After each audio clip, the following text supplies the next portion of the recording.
Morning. Great. Okay, so y'all do have voices. Like Luke said, it's funny. Digging into this and trying to figure out what to teach this past week, I started to hit this point where I was like, I'm going to need people to talk to me during this. So this is a conversational message.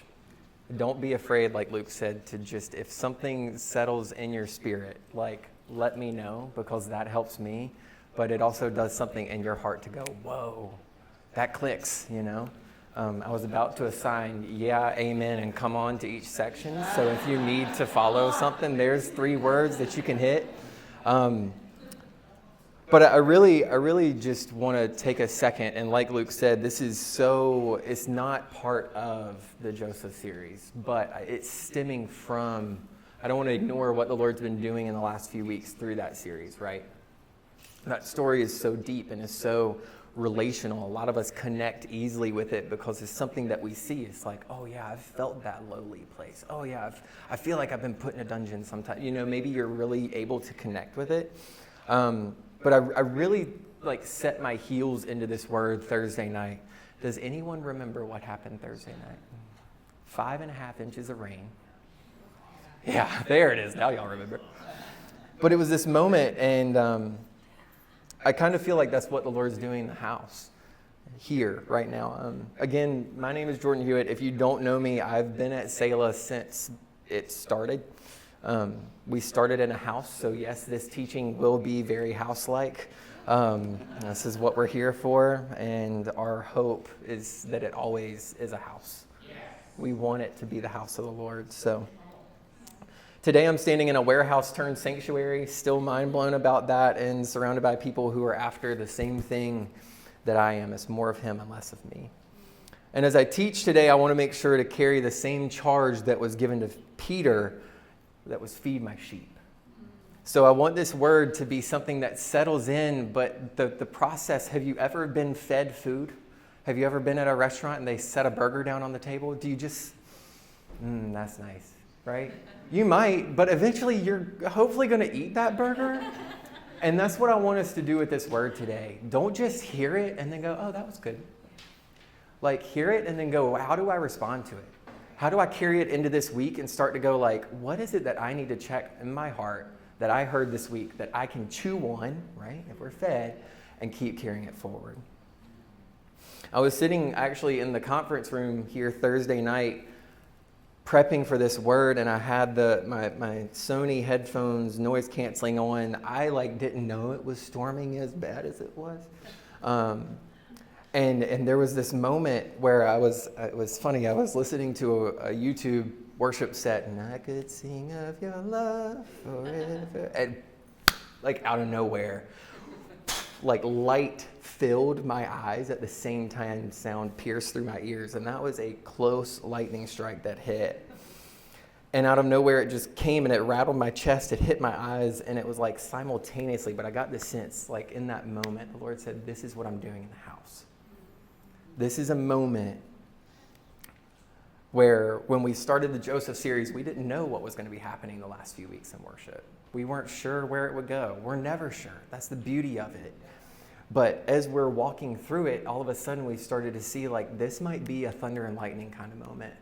And I feel like the Lord is actually speaking into us today that we need to set some disruption in our place.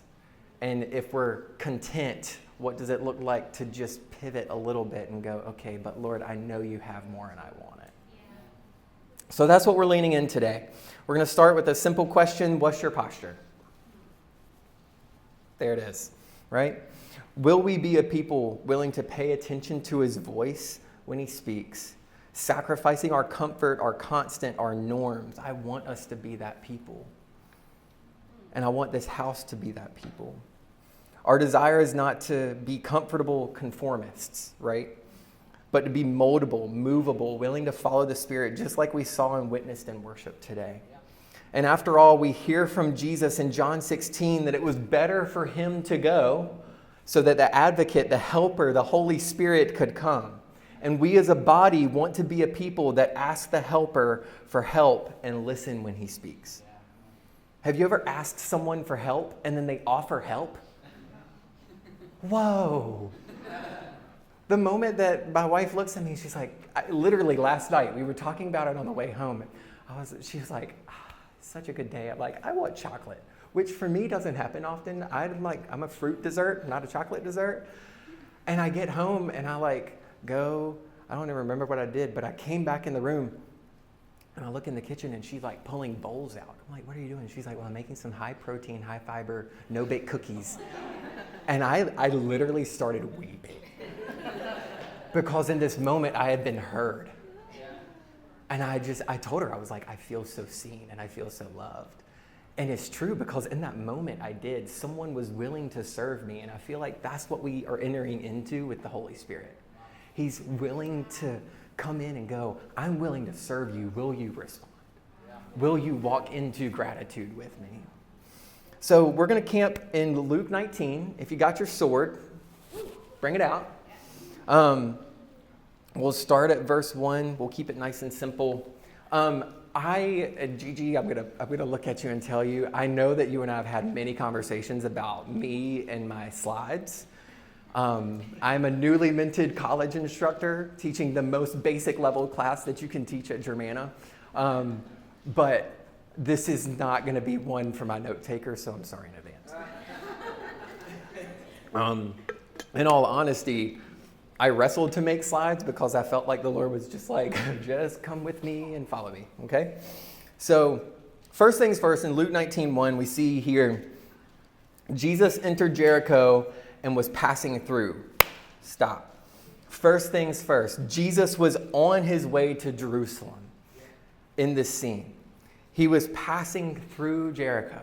Anybody know anything about these places? He was heading to Jerusalem. Nice, Billy. He was heading to Jerusalem for Passover, right? And Jesus was just passing through this town and entered into this moment.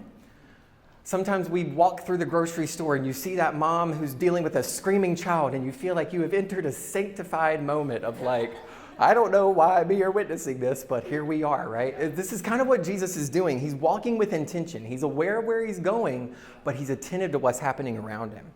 His posture here is fully present, fully alive, and fully aware.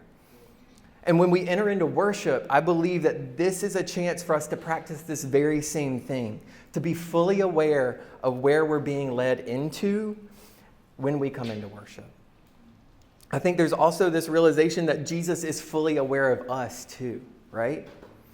He longs for our gaze and desires to be with us, and our posture of response and worship leads to how God may respond to us. And I remember the first time I ever heard something like that. It made me extremely uncomfortable because all of a sudden I was like, you mean to tell me that how I do something changes how God does something? That feels off. If I'm honest, that's where I sat. I was like, that feels weird. And it took some wrestling over time, but I want to lean into that a little bit. And that's where we see this story of Zacchaeus, picking up in verse 2. A man was there by the name of Zacchaeus. He was the chief tax collector and was wealthy. He wanted to see who Jesus was, but because he was short, he could not see over the crowd. So he ran ahead and climbed a sycamore fig tree to see him since Jesus was coming that way. Pretty straightforward. Short guy climbs a tree, sees Jesus. Great, got it. Cool. Let's start with our first point of the day. Zacchaeus wanted to see Jesus. Zacchaeus positioned himself to see Jesus. He took the highest seat that he could find and made himself ready, not for encounter, just for a glimpse. He just wanted to see him. He just wanted to see who Jesus was. And what was it that Zacchaeus has heard that led him to go and seek out a spot to see Jesus anyway? I often, when I started to dig into this message, I was like, what is it that Zacchaeus knows that's making him want to climb a tree? And maybe it's me being 200 pounds and like 6'2", and I can't climb trees that well. But this guy could, and he's like, I'm going to do whatever I have to go up and catch a glimpse of this man. I don't know. Maybe he had heard of the miracles. Maybe he had heard of this hope to overthrow the government or whatever it was that they thought Jesus was coming to do. Maybe he had heard of Matthew. Anybody know who Matthew was? Matthew was a chief tax collector, but a disciple of Jesus. Someone who had seen the line and seen the same story play out and go, that guy's following him. We had the same job. Maybe I can too. Now we'll speak to the job piece here in a minute. But Zacchaeus knew enough to know that he was hungry enough to catch even a glimpse, not expecting that full-blown encounter. And we have to ask ourselves, how do we position ourselves to encounter God? Now, for me and for this house, I believe that it's because we want to see Jesus. I will tell you right now, if I was standing right here and that man walked through that door, I would be running for the hymn or climbing up one of these poles to catch a glimpse, because some of y'all can run a lot faster than I can. I want to be a person that's expectant, that's hungry. I want that to be my posture, like Zacchaeus' posture was. And I want to be spiritually aware of who he is. Zacchaeus knew enough to know who he was and what he had done, and he was making himself ready for a conversation. And we reflect on worship. I want to make sure that we're tying in this piece. And again, this is my note takers. This is where it gets a little interesting. So these are what I'm going to call the rest areas today. We'll pull over, rest for a second, and then we'll hop back on the highway. But when we've reflected on how worship has been the last few Sundays and what the Lord has been doing in the room, our goal hasn't been to recreate anything. Okay? I want to hit that clear. I think it's an easy temptation to go to a worship night or a concert with a Christian artist or another Sunday in the past and go, man, I just want what happened then again. Part of that's okay, but it becomes an idol when we look at the time and not the person. Okay? There's no feeling, there's no emotion that we were trying to create. Zacchaeus wasn't driven because he wanted to duplicate a moment that he had already experienced or redo something that he had heard Jesus might be able to do. Zacchaeus was simply captivated by what he had heard. And he made a move to make sure he could encounter him fully. And that's what we call a posture of expectancy. An expectant posture. When we come into worship, we should follow this lead and lean on the example not to recreate, but to bring a fresh and new heart every time of adoration and expect him to do what he said he's going to do. All right, back on the highway, Luke 19:5. When Jesus reached the spot, he looked up and he said to him, Zacchaeus, come down immediately. I must stay at your house today. So he came down once and welcomed him gladly. Whoa. But just check that out, right? There's point 2. Jesus wanted to see Zacchaeus. So we have Zacchaeus who wanted to see Jesus. We have Jesus who wanted to see Zacchaeus. Y'all catching my... Yeah. Okay, great. Jesus didn't just physically move to see Zacchaeus, but he also spiritually saw Zacchaeus. He saw this man in a tree, and then he's like, oh, I know why you're in that tree. I know you want, I know what you're here for. It's one thing for Jesus to lock eyes with Zacchaeus, but when Jesus got to that spot, he called him down, right? I call this the Price is Right moment in the Bible. Okay, the people that are older than me got that because a lot of people don't know what the Price is Right is. But I used to watch this game show as a kid, and it's, you're the next contestant on the Price is Right, come on down. And it's this, it's like this little jingle that they played. But it's this moment where I just see the Lord's like, you come down here. And the beautiful part about the Price is Right is those people get a chance to win a prize. Zacchaeus didn't even know what prize he was going to win. But he responded. He comes down. And I feel like that's Jesus' heart. He knew Zacchaeus. He knew who he was. He knew what he did for an occupation. There's that piece again. We'll hit it. Jesus knew that there is something lingering in Zacchaeus' heart. There's hunger and desire. And Jesus took the initiative to seek out Zacchaeus, just as Zacchaeus himself had sought out the chance to see this man, Jesus. There's this beautiful moment. I'm going to be honest. I'll go back to one of mine and my wife's first dates where there was just enough curiosity sitting at the table across from each other at a Mexican restaurant that we were willing to lean into it. But it only worked because both of us leaned into it. And that's where that spark came. And I think this is what we kind of see in this moment with Jesus and Zacchaeus is they're both like locking eyes and Jesus is like, get down here. Zacchaeus is like, okay. And there's this beautiful response. But I've got to time out for just a second and take a look at who Jesus is calling out here because this is vitally important of who Zacchaeus is. And I think that some of us sometimes could probably relate to Zacchaeus. He was the chief tax collector and he was rich, loaded, okay? Tax collectors were the most hated people in Jewish history. Can you imagine that? The most hated. So you've got this crowd of people, right? We've established that there's a crowd, right? Okay, great. We've got this crowd of people. They're around, and Jesus, calls out the most hated person in this space. Uh-oh. Whew. They were known as traitors to their own nation. They sold themselves to the Roman government. They knew the ins and outs of Jewish customs just enough so that they knew how to take advantage of Jewish people, and they did, and they took a profit off of it. The more they taxed, the more that they could keep, and they were likened by their fellow citizens as traitors and thieves. I'm going to read a quote by theologian William Lane, who said it like this: tax collectors were regarded as an outcast from society. They were disqualified as a judge or a witness in a court session. They were excommunicated from the synagogue, and in the eyes of the community, their disgrace extended not only to them, but through their entire family. So Zacchaeus was not a very liked man. There's some theories out there that say Zacchaeus was up in the tree because he was trying to avoid everybody else. But I really do think that he was just desperate for that glimpse, but Jesus knew his heart. Money was so important to these tax collectors that they were willing to sacrifice their country, their integrity, their family, everything. And Zacchaeus was the chief tax collector.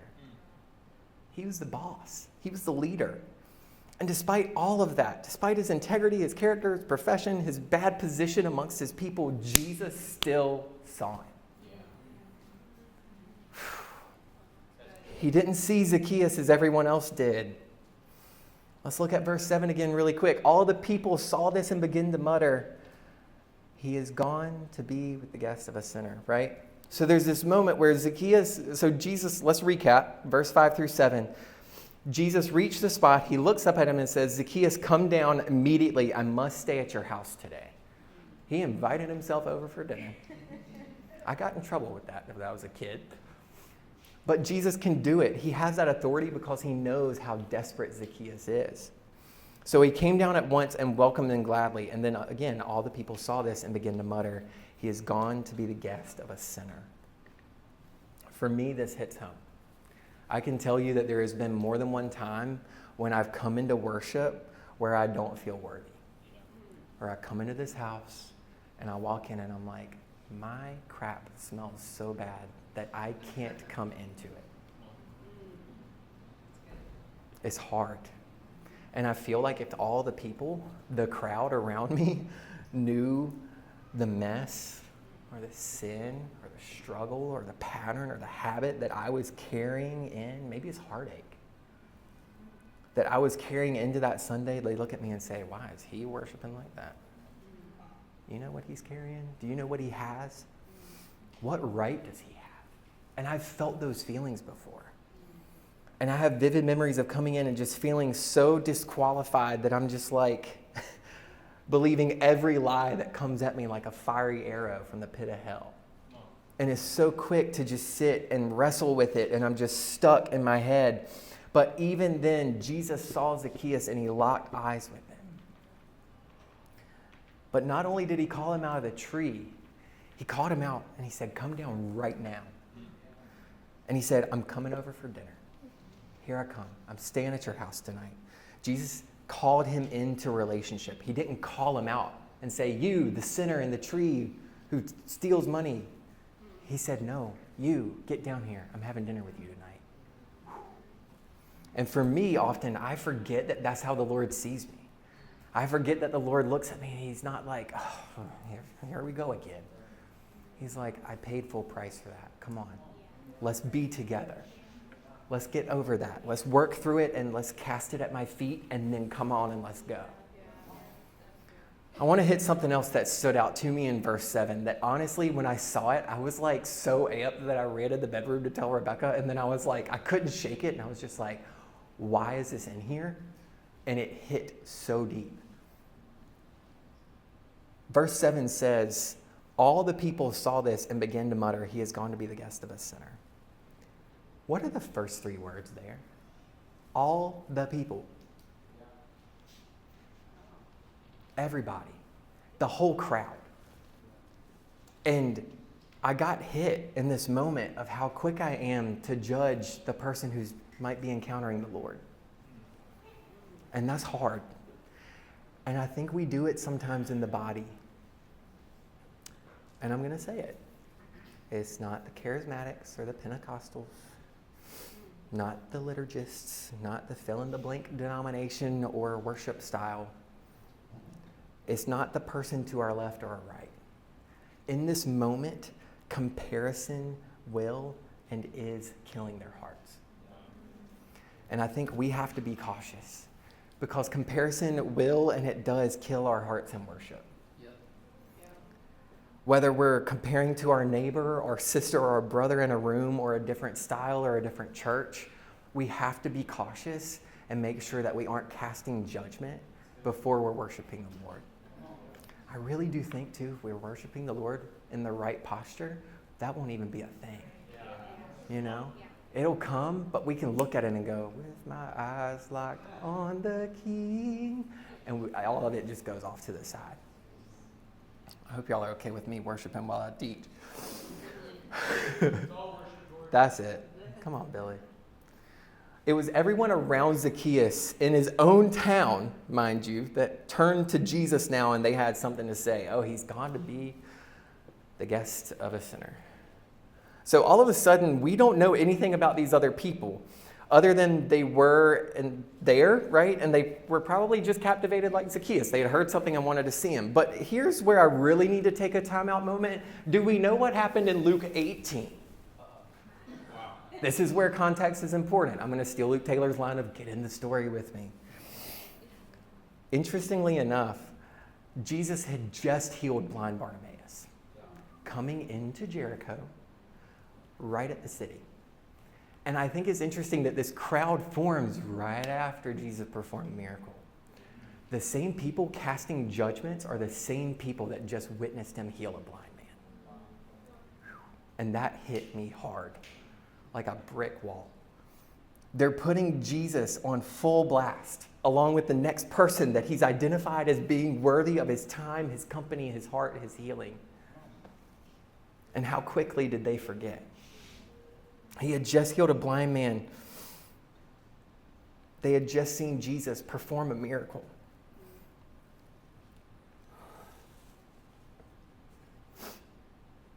And I think when we enter into worship sometimes, I ask myself the question of how quickly do I forget that I've been redeemed? How quickly am I casting judgment back on myself and the Lord's like, why are you doing that to yourself? I've already called you up and I've already cleaned you. Come on and let's go. Beloved, how quickly do we forget that we have been redeemed? Can we be a people that will not forget what the Lord has done in our lives and will worship from that place? That's what we're calling ourselves into. Zacchaeus could have easily just agreed with all of the people around him. He knew it.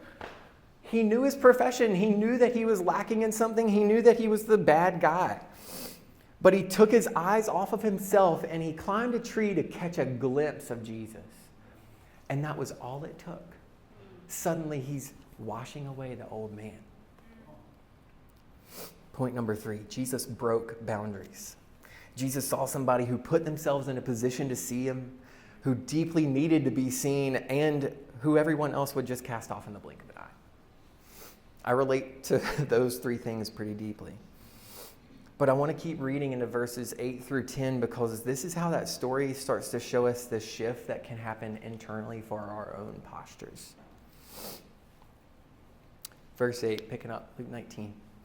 But Zacchaeus stood up and said to the Lord, "Look, Lord, here and now I give half of my possessions to the poor. And if I had cheated anybody out of anything, I will pay back 4 times the amount." Jesus said to him, "Today salvation has come to this house because this man too is a son of Abraham. For the Son of Man came to seek and to save the lost." Zacchaeus had encountered love. Imagine this social outcast who had given it all up to be rich finally gets seen and then turns to give it all away. That's where Jesus grants salvation to Zacchaeus after he longs, seeks, desires, and lets go. That's my final point. When you encounter love, you encounter change. This is going to be a long point, so just hang tight with me for a minute. Jesus was passing through, right? How we respond to God can change how God may respond to us. And there's that like speed bump of my Christian walk, if I'm honest, because I'm like, wait, he's omnipotent. He's all powerful. God can do all things through Christ who strengthens me, right? Like we hear that verse like a mantra in our brains, and we forget that we have a part of that relationship. In worship and thus in faith, we are granted the chance to be with the King of Kings and for him to hear us out and hear our hearts. And I really want to press in here. In Matthew 13, the chapter comes to an end with Jesus in his hometown of Nazareth teaching in the synagogue. In that moment, his own neighbors took offense in him. And Matthew closes out chapter 13 in the last verse 58, and he says, and he did not do many miracles there because of their lack of faith. Jesus knew Nazareth. It was his hometown. It was a familiar place, and it was a place that he knew well. But the people and their response kept him from moving, and it obstructed him. And I really want to dig into that for just a second, because I think sometimes we forget that this exists. That this moment of mutual invitation and mutual meeting is such a vital place. I'm not denying that God can't press through that. But what I do want to say is, what if he has more for us because he's waiting for us to come sit at the table too? Sometimes we may believe that comfort equals clarity. But it's actually discomfort that equals growth and availability. And I want to remind you of any of you that have ever done any physical exercise in a gym or cardio or whatever. It's not comfortable.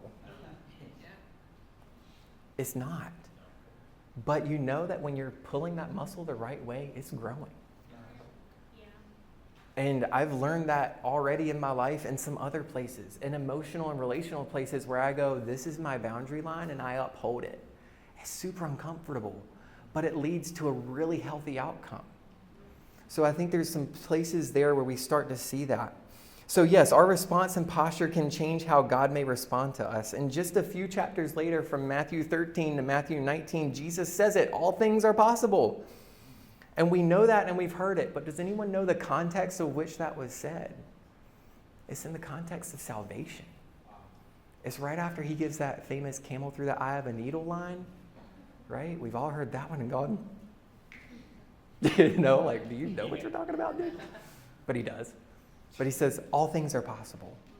And we know that and we've heard it, but in that, he's referring to that salvation piece. When Jesus was approached and asked in Mark 9 to cast a spirit out of a man's child after the disciples couldn't do it, Jesus literally says, everything is possible for one who believes.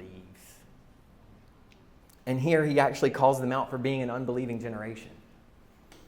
I think we have to pay attention in Mark 9 whenever we see this interaction between this man who walks up, his son is possessed by a demon, and this dad looks at Jesus and he says, your disciples couldn't do this. I need help. Can you imagine how the disciples felt in that moment? Ugh. Like, that's like cringeworthy, you know? And I'm like catching myself in this moment of like, okay, well, if it's possible, Jesus says it's possible for those who believe. And he calls them up. In that moment, this is a specific act of God that is dependent upon the belief of the people. And our faith shifts in that moment. When we take that leap and jump into believing that, that's where faith shifts. And what is faith? It's the posture of our heart. And how God may respond to us can change who we are. We saw it with Zacchaeus. Homie has an entire identity shift. In this one split second moment, we know that because Jesus hears and sees Zacchaeus' outcry and gives salvation, for the Son of Man came to seek and to save the lost. In that moment, Zacchaeus' whole identity changes. And he's walking up and he's out, but I can't go with it. We will hit how Zacchaeus changed, but first we've got to make sure that we're seeing what Jesus said there. He was looking. He was seeking for Zacchaeus. Right? It says it. Right there. Verse 10. For the Son of Man came to seek and save the lost. So when we show up to worship, the Lord's looking for us. I want your heart. I want your stuff. I want your junk. All of it. Bring it. Push through, but be present. Zacchaeus' posture of curiosity in this moment and desire his desire to seek the Lord led him to a new place with the Lord. And it led the Lord to his dinner table. You know? Can you imagine, like, if we were to walk into a worship space, I'm just going to use some random example. Let's go for Brandon Lake. Why not? And you're in this worship moment and you're like digging in and it's like, oh, it's so good. And then he's like, you come have dinner with me. Okay, cool. But imagine Jesus saying that. Like, we're just like, I just want to see him. And it's like, hey, come on. Me? You know? Me. And Zacchaeus has this whole shift. His posture landed him in a transformative moment. And I think when we go into worship, that's what we have to pay attention to. Zacchaeus said it. He said, Lord, look, here and now I give half of my possessions to the poor. And if I have cheated anybody out of anything, I will pay back 4 times the amount. His identity was changed. His heart shifted. And suddenly he was aware of who he was worshiping. And from worship, that was his moment of transformation. I think that's so sweet whenever we recognize that Zacchaeus' entire posture changed his entire posture. Now, Jordan, what do you mean? You just said the same thing twice. His literal heart posture to seek after Jesus shifted something for the rest of his life. And I think sometimes we can be really quick to come into a space. I think that's where part of my heart in this word is like, how do we not make sure that we're coming in on a Sunday and just going like, okay, yeah, I get it. We do this every Sunday. And maybe we sit there and we're like, why does it feel like a strain or a pull or a yank in that direction? But what it is he's like, will you just let your posture be shifted? In my own way, I can relate to that posture shift. It's something I have to do literally every Sunday. And if you've ever witnessed me somehow in this front row, you've seen it. That's where it starts. For me to read my notes, I have to be this close. I have like 2,200 something vision. I can't see any of you right now. But for me, this is how I'm able to shift my posture. And I honestly have started to thank the Lord for not being able to see as well as my neighbor. It's the reason why when 2 years ago I was looking into getting LASIK eye surgery, I was like, I couldn't do it. There was a gift in what the world sees and my license sees as a restriction. And I think some of us might need to start looking at those things that might impact our day-to-day walks, that might impact our day-to-day lives and go, what is it? How can I still worship through this? I look at Jess. Jess, you worship every Sunday with your entire being. And I don't know if you've ever had the experience, but just to watch Jess like type out prayers in the middle of worship, using her eyes and her face. And it's this moment where we get to just engage. And I just feel that invitation this morning. Like, what is it that you might feel like is holding you back? That's actually the Lord saying, I'm inviting you to go even lower, even more humble. I'm going to put these on so I can finish my notes. If you want to start playing, you can. Maybe it's kneeling down. Maybe it's just closing your eyes. I don't have my phone in my pocket right now. It's there. I have a Selah focus. The moment I show up here on a Sunday, the geofence turns on and it kicks everything to just notifications from her and him.